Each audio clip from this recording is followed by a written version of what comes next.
not look like that today. Did not look like that at all. Perhaps Optic on attack can find more success. Potentially. But again, it would have been more prep for that defensive side as the hit comes in. It's full on towards... Ooh. Oh, man, that's so pretty. I thought for a moment BCJ's flash was going to be enough to keep him back in the frenzy at long distance, of course. Yeah? Everyone's frenzy hits like that. You talk about ominous. What an opening for Victor. Completely flipping the script on his double satchels from the first half, right? Mm-hmm. This time, capitalizing 3 kills off the bat. That's a nice sign. Oh. Cryo's going to have to 1v5, 1v4. Thing is, they're weak. 1v3, pressure from 2 sides.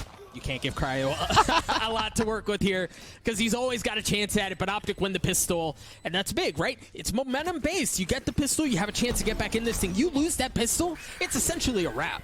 Yeah. Look at all these players here. Flash off. Bullets, Second bro. also has to get out of...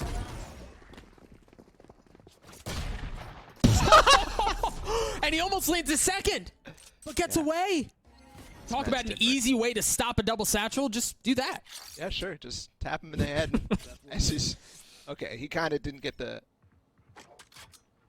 space that he wanted from that engagement. Landed before, so. Already a man down on the anti-eco, and Def is holding this long angle on spawn from elbow on A. So A is kind of, they're going to get a lot of notice here, but they're going up towards B heaven instead with 3. Oh, this is great. I love that. Crasher just takes it after the fall. Very well played. Very well played. And through that, they just kind of bully their way into heaven. Cryo, the only member on B. Although you do have a little bit of help coming.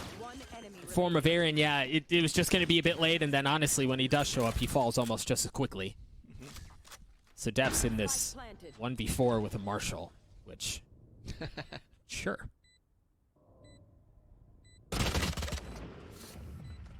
Almost. Don't need much on those eco rounds. This is interesting. The wall and the positioning from Crashy suggests that they want to try to find space A through ropes if they can find it, but you've got Aaron who's playing in ropes. The Roomba and he falls. That's a big kill. Again, flash. Oh, they know. They're following it up. He's going to flash. Oh, my goodness. No chance for BCJ. And now Victor's kind of trapped because Marv is on the other side of the map. Default depth, that is crazy. To know that mid is clear right there. And to follow up on Victor, who he knows is trapped too. They get the advantage right back in seconds reading this. Dude, XSET.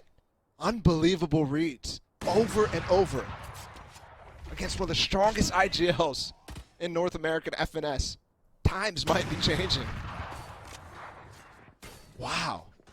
You know, the interesting thing about XSET, Ball, we talked about this in the previous, last week, actually, when we called their game against LG. XSET have kind of gone under the radar a bit in this stage, and I think a lot of things we got to talk about here is Cryo, the guy's gross. Def, his calling has been impeccable. There is a lot of good to like on this XSET roster. Yeah.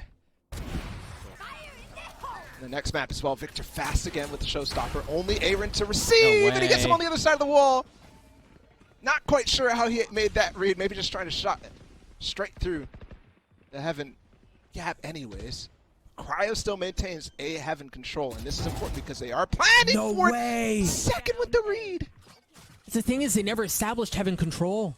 And now you see Victor repositioning, going to plant the spike further back. See if Cryo can spot anything. That's a big kill, man. The tour de force and the op.